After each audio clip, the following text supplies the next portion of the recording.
السلام علیکم ورحمۃ اللہ وبرکاتہ۔ محترم دوستو، آپ نے یہ مشاہدہ کیا ہوگا کہ چوراہے پر، عام سڑک کے کنارے، دیوار کے پیچھے اکثر لوگ پیشاب کرنے کے لیے بیٹھ جاتے ہیں۔ کوئی کھڑے کھڑے پیشاب کر دیتا ہے تو کوئی بیٹھ کر پیشاب کرتا ہے۔ ذرا سی کوڑا کرکٹ دیکھے کہ لوگ وہاں پر پیشاب کرنا ہی شروع کر دیتے ہیں۔ ایسا ہی ایک مسئلہ بنگلہ دیش کے ایک علاقے میں تھا کہ وہاں پر ایک عام سڑک کے کنارے دیوار سے لگے ہوئے لوگ پیشاب کیا کرتے تھے۔ وہاں کے لوگوں نے خوب سمجھائے لیکن باز نہیں آئے، یہاں تک کہ دیوار پر لکھ دیا کہ یہاں پر پیشاب کرنا منع ہے، لیکن اس کے باوجود لوگ دیوار پر لکھی ہوئی عبارت کو پڑھتے اور ساتھ میں پیشاب بھی کرتے نظر آتے۔ آخرکار علماء کرام نے وہاں کے لیے ایک ترکیب بتائی اور ایک سلوشن بتایا۔ وہ سلوشن یہ تھا کہ اس دیوار پر آپ عربی میں لکھیں کہ یہاں پر پیشاب کرنا منع ہے۔ چنانچہ وہاں کے لوگوں نے عربی میں یہ عبارت لکھ دی کہ ہنا ممنوع التبول، کہ یہاں پر پیشاب کرنا منع ہے، اس کا ترجمہ تھا۔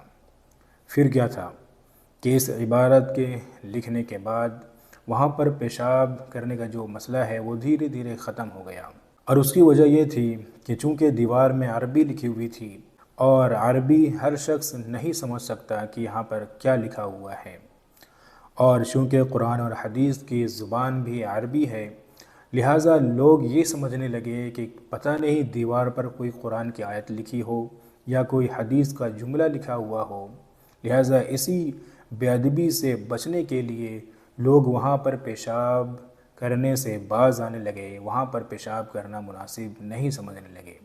تو اس ترکیب سے وہاں کے لوگوں نے اس جگہ پر پیشاب کرنے کی عادت چھڑا دی۔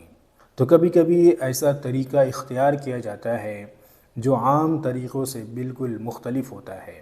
اب آپ ذرا اندازہ کریں کہ وہاں پر دیوار میں ان کی مادری زبان یعنی بنگلہ زبان میں لکھا ہوا تھا کہ یہاں پر پیشاب کرنا منع ہے۔ لوگ اس کو پڑھتے لیکن اس سے سبق نہیں لیتے، اس کے باوجود وہاں پر پیشاب کرتے۔ لیکن جب عربی میں لکھ دیا گیا اور عربی ان کو سمجھ میں نہیں آنے لگی تو وہ اس گمان میں رہے کہ پتہ نہیں یہ قرآن اور حدیث کی باتیں ہوں، تو اسی وجہ سے وہ وہاں پر پیشاب کرنے سے باز آنے لگے اور پیشاب کرنے کی عادت وہاں سے چھوٹ گئی۔